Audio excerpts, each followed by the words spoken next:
special cases of Bernoulli's theorem. Now here I have a stationary fluid.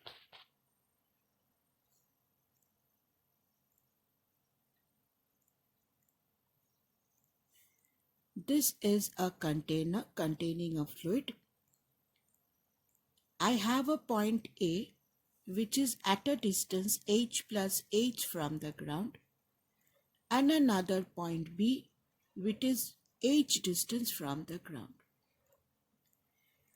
Since it is stationary, velocity at point A is 0 and velocity at point B is also 0. Now, pressure at A, this is the atmospheric pressure P, and pressure at B. What is the pressure here? It is P plus H rho G. This is the pressure at B. Again, pressure at A is the atmospheric pressure, and the pressure at B is P plus H rho G. Now if I apply Bernoulli's theorem, what did Bernoulli say?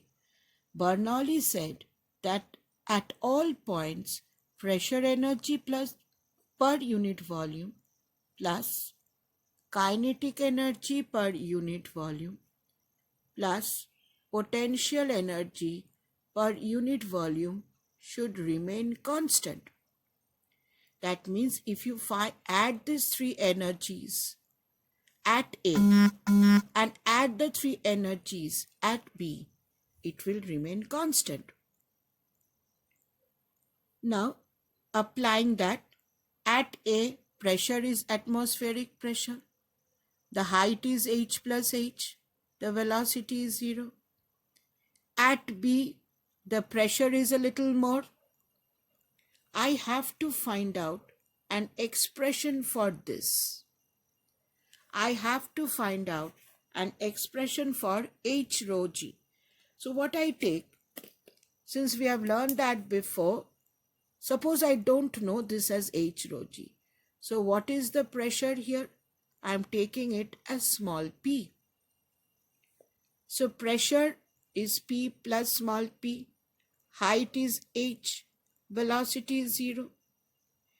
Now if you apply Bernoulli's theorem at A and B, at A pressure is p, height is h plus h, so this is the potential energy per unit volume, velocity is 0, so kinetic energy is 0.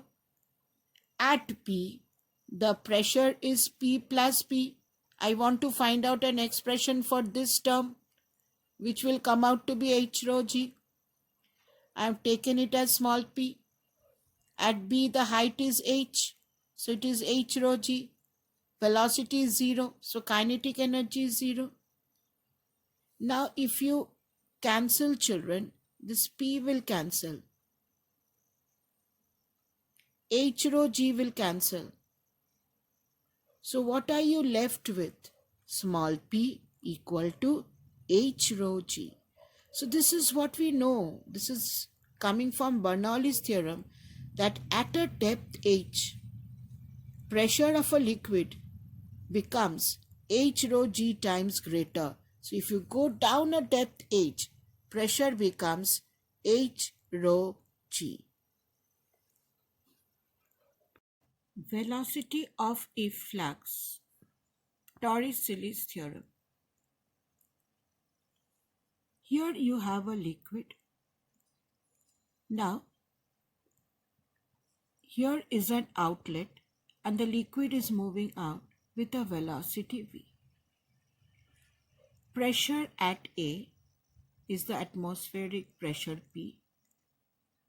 From here, the pressure is also the atmospheric pressure. Now, if I apply Bernoulli's theorem at A and B, what can we apply?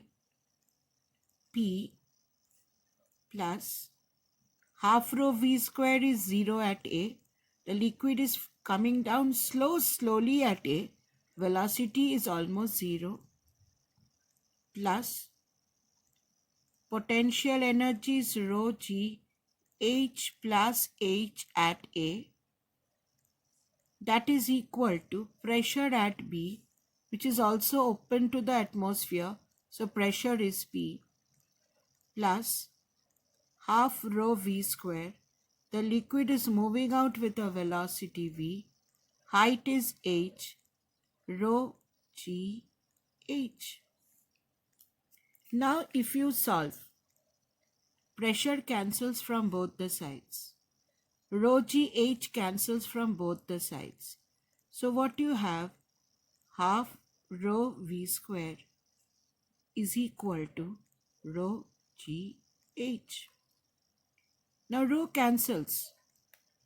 So from here, velocity is equal to root over of 2gh. This is known as, this term is known as velocity of efflux. Now what Torricelli did, see the spelling of Torricelli, double R double L. He said he compared this with the velocity of a freely falling ball. He said when you throw a ball, drop a ball, initial velocity is 0 and it comes down through a depth h. What is the velocity over here? V square is equal to 0 square plus 2gh. So here also velocity is root over of 2gh. So what Torricelli did, he compared the velocity of efflux with a freely falling ball, and hence this comparison is known as Torricelli's theorem.